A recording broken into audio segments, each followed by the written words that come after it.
ভাগ্যগুণে তৃতীয় সুযোগটা পেয়েছিলেন হাসান নওয়াজ, নইলে প্রথম 2 ম্যাচের মতন জোড়া 0 রানে আউট হওয়ার পর এবার আর সিরিজে তার মাঠেই নামার কথা ছিল না। তবে পাওয়া সুযোগকে পূর্ণ সদ্ব্যবহার করেছেন নওয়াজ। 44 বলে 100 করে টি-20 ফরম্যাটে হয়েছেন পাকিস্তানের দ্রুততম সেঞ্চুরিয়ান, ভেঙেছেন বাবর আজমের 49 বলের সেঞ্চুরির রেকর্ড।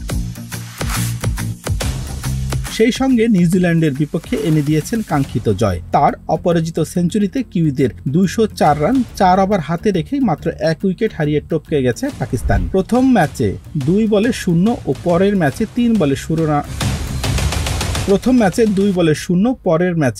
বলে 0 রানে আউট হওয়া নওয়াজ গতকাল নেমেছিলেন মাত্র 1টি রানের আশায়। সেই 1টি রান তো নিয়েছেনই, সঙ্গে করেছেন রেকর্ড সেঞ্চুরিও। 9 উইকেটের জয়ের পর হাসি মুখে সে কথা বলেছেন নওয়াজ। একটা ভাবনা আমার মাথায় ছিল, আন্তর্জাতিক ক্রিকেটে অন্তত 1টা রান করতে হবে। সেটা পাওয়ার পর আমি স্বস্তি অনুভব করেছি এবং চাপ কেটে গেছে।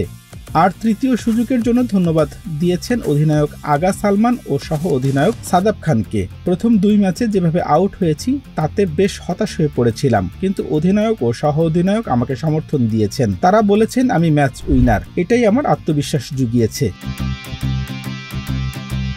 ইডেন পার্কে গতকাল তৃতীয় টি-20তে মার্ক চ্যাপেলের 44 বলে 94 রানের ইনিংসে 204 রান তোলে কিউইরা। জবাব দিতে নেমে 5.5 ওভারেই পাকিস্তানের 2 ওপেনার মোহাম্মদ হারিস ও হাসান নওয়াজ 74 রান তুলে নেন। 20 বলে 41 রান করে হারিস আউট হলেও নওয়াজ অধিনায়ক সালমানকে নিয়ে ম্যাচ জিতিয়ে ঘরে ফেরেন। নওয়াজ 45 বলে 105 এবং সালমান 31 বলে 51 রানে অপরাজিত ছিলেন।